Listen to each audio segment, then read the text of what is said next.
This channel does not promote any violent, harmful, or illegal activities. All content provided by this channel is meant for an education purpose only.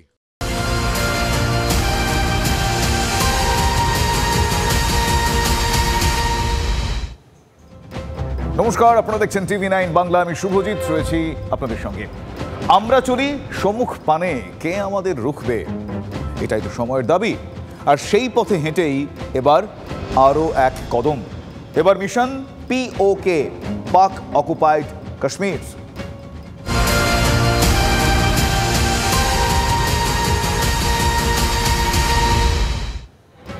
কদম কদম বড়ায়ে যা, সেই পায়ে পায়ে এগিয়েই ভারত এখন বিশ্বের বৃহত্তম পঞ্চম অর্থনীতির দেশ।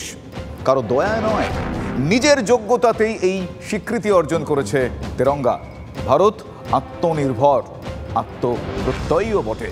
তেরঙ্গাকে সাক্ষী রেখেই সেই প্রত্যয়ের কথা বলে দেশ। TV9 বাংলার ম্যানেজিং এডিটর অমৃতাংশু ভট্টাচার্যকে দেওয়া এক্সক্লুসিভ সাক্ষাৎকারে সে প্রত্যয়ের কথাই শোনালেন দেশের স্বরাষ্ট্র প্রতিমন্ত্রী নিশীথ প্রামাণিক। এটা দীর্ঘদিন অনেক ধরেই ভাবছে যে পাক অধিকৃত কাশ্মীরের ক্ষেত্রে সেখানে কোনো বড় পদক্ষেপ হয়ে যেতে পারে কিনা, এরকম একটা ধারণা, বিশেষ করে লোকসভা ভোটের আগে এটা লোকের মধ্যে একটা প্রশ্ন আছে। আপনি কি বলবেন? দেখুন, মাননীয় প্রধানমন্ত্রী নরেন্দ্র মোদীজি যতক্ষণ আমাদের দেশের প্রধানমন্ত্রী হিসেবে আছেন এবং মাননীয় গৃহমন্ত্রী অমিত শাহজির মতন একজন কঠিন সিদ্ধান্ত নেওয়ার মতন লোক যতক্ষণ পর্যন্ত আছেন, 370-এর মতন কঠিন ধারা যদি আমরা কাশ্মীরের যে অভিশাপ ছিল সেটাকে যদি আমরা এই দুজনের নেতৃত্বে আমরা ছুঁড়ে ফেলে দিতে পারি, আমরা 35A ধারাকে আমরা সেখান থেকে উঠিয়ে দিতে পারি, লাল চকে যদি ভারতের তিরঙ্গা ঝান্ডা উঠতে পারে, নিশ্চিতভাবে পাক অধিকৃত কাশ্মীর POK-তে কোনোদিন সকালে হঠাৎ করে উঠে দেখবে তিরঙ্গা ঝান্ডা উঠছে, এটা অবাক হওয়ার কিছু নেই। দেশের সবচেয়ে বড় খবর TV9 বাংলায়। এবার পাক অধিকৃত কাশ্মীরে উড়বে তেরঙ্গা নিশান। এটাই তো সময়ের দাবি। দেখুন, কঠিন সময়ে অন্যকে সাহায্য করতে যেমন কসুর করে না ভারত, বন্ধুত্বের হাত বাড়ালে ভারতও হাত বাড়াবে। কিন্তু সীমান্তে পারের প্রতিবেশীরা যদি লাগাতার সন্ত্রাসের রক্তচক্ষু দেখায়, শক্ত হাতেই সেই সন্ত্রাস মোকাবিলায় আমরা প্রত্যয়ী, তাহলে হুঁশিয়ার পাকিস্তান। এবার ঘরে ফিরবে পাক অধিকৃত কাশ্মীর। এই তো সেদিন সদর্পে ঘোষণা করলেন দেশের স্বরাষ্ট্রমন্ত্রী। সংসদে দাঁড়িয়ে শুনবো। 37 सीटें थी, 37 सीटें थी, ये भी न्याय का सवाल है। जम्मू में पहले 37 सीटें थी, अब 43 हुई है, 43 हुई है। कश्मीर में पहले 46 थी, अब 47 हुई है। और पाक ऑक्यूपाई कश्मीर की 24 सीटें, क्योंकि वो हमारा है, हमने रिजर्व रखी है मान्यवर 24 सीटों को। और पाक ऑक्यूपाई कश्मीर की 24 सीटें, क्योंकि वो हमारा है, हमने रिजर्व रखी है मान्यवर 24 सीटों को। জম্মু কাশ্মীর বিধানসভায় আসন পুনর্বিন্যাসের প্রস্তাব পেশ করছিলেন অমিত শাহ। তখনই বললেন, পাক অধিকৃত কাশ্মীরের জন্য 24 আসন সংরক্ষিত রাখা হচ্ছে।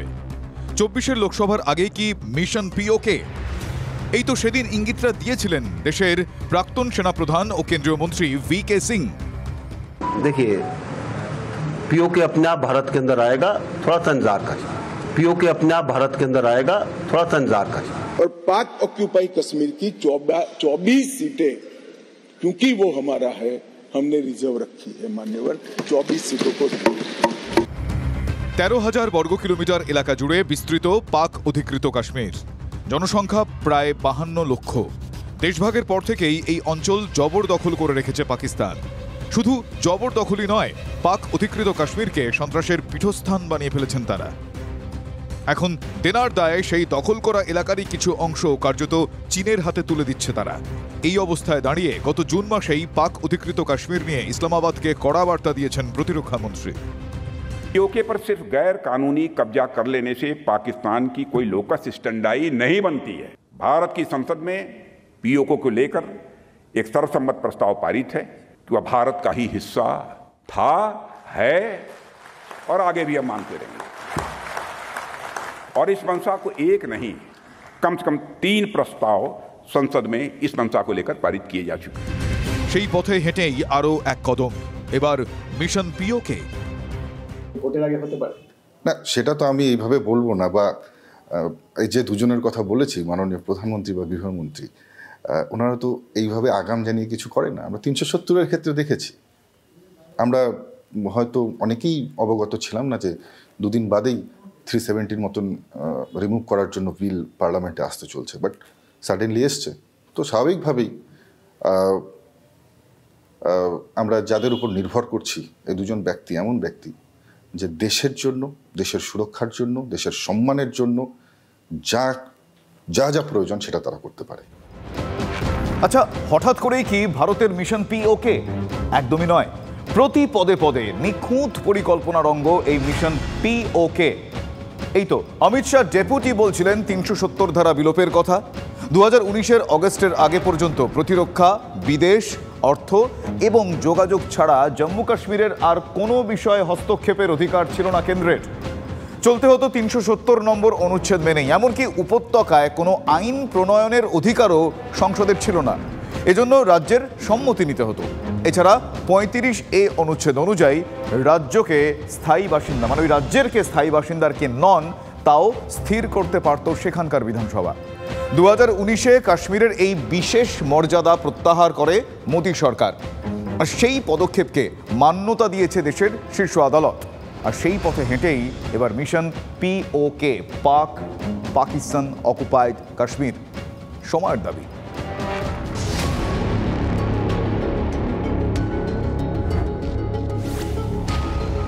সংবিধানের 370 অনুচ্ছেদেরই 3 নম্বর উপধারায় বলা রয়েছে, রাষ্ট্রপতি ইচ্ছে করলে ওই বিশেষ মর্যাদা তুলে নিতে পারে। মোদী সরকার সেই উপধারাই প্রয়োগ করে। তৎকালীন রাষ্ট্রপতি রামনাথ কোবিন্দ প্রয়োজনীয় নির্দেশিকা প্রকাশ করেন। সেই পদক্ষেপকেই মান্যতা দিয়েছে সুপ্রিম কোর্ট। এরপরই এক্স হ্যান্ডেলে মোদী বলেন, এই রায় ঐতিহাসিক, নতুন আশা জাগালো। আরও লেখেন, এই রায় জম্মু কাশ্মীর এবং লাদাখে বসবাসকারী আমাদের ভাই বোনেদের উন্নতি এবং অগ্রগতির দিকে আরও এক ধাপ এগিয়ে দিল। সবকিছুর ঊর্ধ্বে ভারতীয়দের ঐক্যের কথাই বলল আদালত।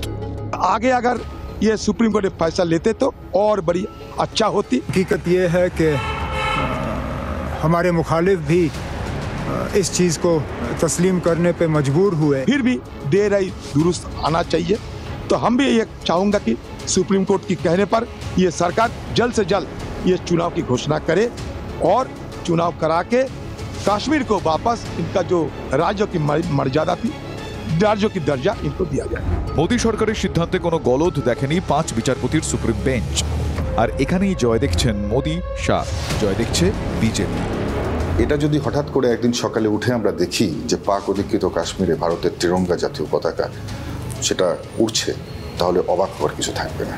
আপনি যেটুকুনি বললেন সেটা জল্পনা এবং প্রত্যাশা সবকিছু একসঙ্গে উস্কে দেওয়ার পক্ষে কিন্তু যথেষ্ট না। দেখুন, এখানে কল্পনা বা আমাদের এখানে উস্কে দেওয়ার কিছু নেই। পাক অধিকৃত কাশ্মীর পাক অধিকৃত রয়েছে, কিন্তু সেটা ভারতবর্ষের অঙ্গ। আমরা একদম জোর কণ্ঠে সেটাকে স্বীকার করি। দীপ্ততনু বন্দ্যোপাধ্যায়ের রিপোর্ট, TV9 বাংলা। 13,000 বর্গ কিলোমিটার এলাকা জুড়ে বিস্তৃত পাক অধিকৃত কাশ্মীর, জনসংখ্যা প্রায় 52 লক্ষ। দেশভাগের পর থেকেই এই অঞ্চল জবরদখল করে রেখেছে পাকিস্তান। তাহলে পদে পদে এগিয়েই এবার এই মিশন পিওকে। আত্মবিশ্বাসী ভারত, আর ওদিকে দুর্জনের আবার ছলের অভাব হয় নাকি? তাদের কথা বলছি। ওই যে চীন আর পাকিস্তান, অল ওয়েদার ফ্রেন্ড। পাকিস্তানকে আর্থিক সাহায্য দিচ্ছে, আবার সামরিক সাহায্যও করছে। কেন আবার? ভারতের কৌশলে সিঁদুরে মেঘ দেখছে যে বেইজিং, সে কারণে। ভারত পাক নিয়ন্ত্রণ রেখা বরাবর সামরিক পরিকাঠামো তৈরিতে হাত দিয়েছে চীন। উপগ্রহ চিত্র ও গোয়েন্দা সূত্রে তেমনটাই খবর। দুদিক থেকেই চীনের এই নয়া কৌশলের প্রমাণ ভারতের হাতে এসেছে। একেবারে ভারত চীন লাইন অফ অ্যাকচুয়াল কন্ট্রোলের ধাঁচেই পরিকাঠামো তৈরি হচ্ছে ভারত পাক নিয়ন্ত্রণ রেখায়। এর জন্য পাক সেনার ফ্রন্টিয়ার কোর্সের ক্যাম্পেই থাকছেন লাল ফৌজের জওয়ানরা। পাক অধিকৃত কাশ্মীরের কেলগ্রাম থেকে 12 কিলোমিটার দক্ষিণ পূর্বে ফুল্লাওয়াই নামে একটা জায়গায় পাক সেনার ক্যাম্পে চীনের সেনাকে দেখা গিয়েছে। কিন্তু তাতে ভবি ভোলার নয়। দিনার দায়ে ডুবছে পাকিস্তান। দেশ জুড়ে চরম রাজনৈতিক অস্থিরতা, দিশেহারা মানুষ। আরও খারাপ দশা পাক অধিকৃত কাশ্মীরের বাসিন্দাদের। খাবার নেই, রোজগার নেই, তার উপর জুটছে পাকিস্তান সেনাবাহিনীর অকথ্য অত্যাচার। পাক সরকারের ওপর চোটে লাল পাক অধিকৃত কাশ্মীরের বাসিন্দারা। স্লোগান উঠছে,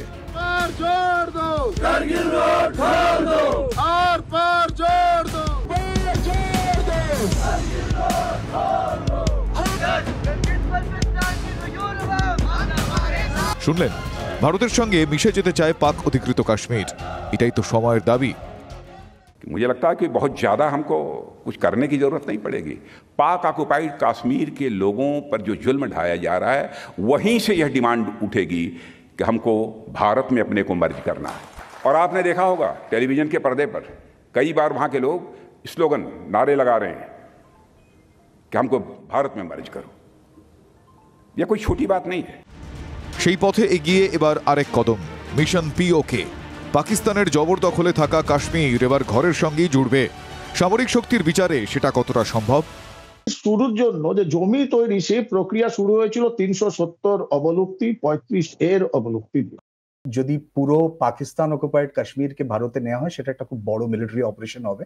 এবং আপনি যদি জিজ্ঞাসা করেন যে ভারতীয় সৈন্যবাহিনীর সেই ক্ষমতা আছে কিনা, অবশ্যই আছে, কিন্তু এই ডিসিশনটা সবসময় ডিপেন্ড করে যেটাকে ইংরেজিতে বলে পলিটিক্যাল উইল, তার উপর। এই জায়গায় চলে যায় পাক অকুপাইড কাশ্মীরে। এখন যখন বরফ পড়া শুরু হয়েছে ওখানে অ্যাবাউট 7 to 8 ফিট বরফ পড়ে যায়। তো ওর মধ্যে ফিজিক্যালি যে অকুপাই করা, বর্ডার ক্রস করে বা এলওসি ক্রস করে, ইট ইজ নট পসিবল। কিন্তু এই যে লেভেলে যা আমাদের গভর্নমেন্ট কাজ করছে সেটাই ফিজিক্যাল লেভেলের থেকে আরো বেশি। গিলগিট বালুচিস্তান তার সঙ্গে পাক অকুপাইড কাশ্মীরের সাধারণ জনতা এখন অগ্নিগর্ভ। তারা যদি স্বাধীনতা চায়, তারা যদি মূল ভারতের ভূখণ্ডের সঙ্গে আসতে চায়, ওরা দেখে নিয়েছে ইসলামাবাদের সঙ্গে থাকলে কি হবে। এবার ওরা যদি ভারতের মূল ভূখণ্ডে ফিরে আসতে চায়, আমার মনে হয় ভারত সরকার তাদের নিশ্চয়ই সমর্থন দেবে এবং দেওয়াটা উচিত। সেটাই তো সময়ের দাবি। আর সেই কালের নিয়মেই কি আবার ঘরে ফিরতে চলেছে পাক অধিকৃত কাশ্মীর?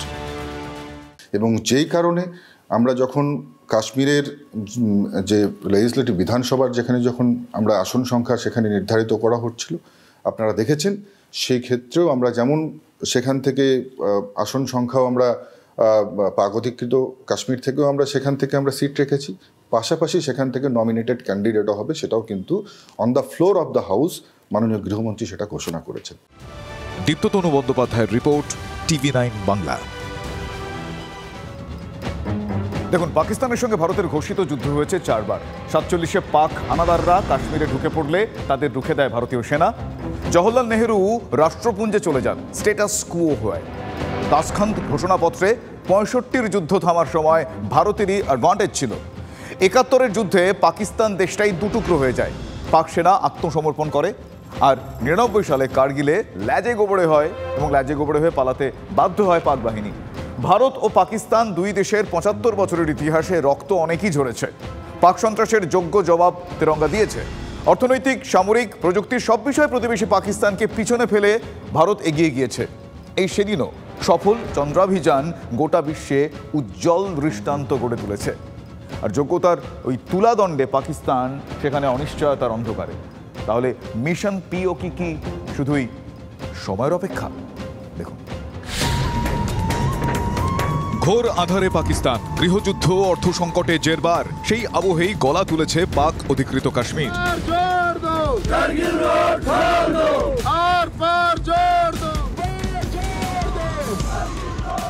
আর অন্যদিকে 370 ধারা বিলোপের পর নতুন ভোরে কাশ্মীর। তাহলে সময়ের দাবি মেনেই মিশন পিওকে? লাল চকে যদি ভারতের তিরঙ্গা ঝান্ডা উঠতে পারে, নিশ্চিতভাবে পাক অধিকৃত কাশ্মীর পিওকেতে কোনোদিন সকালে হঠাৎ করে উঠে দেখবে তিরঙ্গা ঝান্ডা উঠছে, এটা অবাক হওয়ার কিছু নেই। কেন্দ্রীয় স্বরাষ্ট্র প্রতিমন্ত্রী অমিত শাহর ডেপুটি বললেন, আর বিরোধীরা? ধারা প্রত্যাহার করা হয় সেদিন অমিত শাহ পার্লামেন্টে দাঁড়িয়ে অনেক বড় বড় ভাষণ দিয়েছিল। সে কথা ওনাকে কয়েকদিন আগে মনে করে দিয়েছি আমি। আকসাই চীন দখল করব, পিওকে দখল করব, উল্টে চীন এখন আমাদের লাদাখ দখল করে রেখে বসে আছে। তারা কিন্তু এই বিষয়বস্তুর সম্বন্ধে বলার ক্ষেত্রে তারা কিন্তু পালিয়ে যাচ্ছে। তারপরে তো অন্য বিষয়, এই যে প্রত্যেকটি উক্তি আমরা বিভিন্ন মন্ত্রী কিংবা বিভিন্ন বিজেপি নেতৃত্ব শুনছি, এই সবটাই হচ্ছে যে মূল বিষয় এবং মূল প্রশ্ন থেকে তারা নজর ঘোরানোর চেষ্টা। এই সরকারের প্রতি এক্সপেকটেশন, মানুষের চাহিদা অনেক বেশি।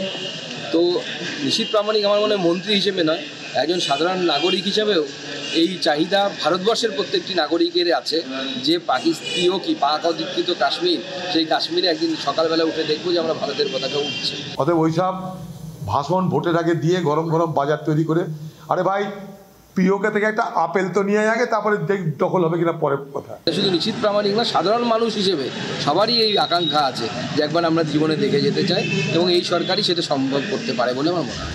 বিরোধীরা বলবেই, আর সেইখানেই কনফিডেন্ট কেন্দ্রীয় সরকার। নিশ্চিতভাবে আজকে আপনাকে বলতে চাই, আপনাদের মাধ্যমে বলতে চাই যে একবার মাননীয় প্রধানমন্ত্রী বা গৃহমন্ত্রী যেটা বলেন সেটা করে দেখান। ঘরে বাইরে জেরবার, পাকিস্তানের শেষের শুরু? তাহলে 24-এর লোকসভা ভোটের আগেই কি মিশন পিওকে?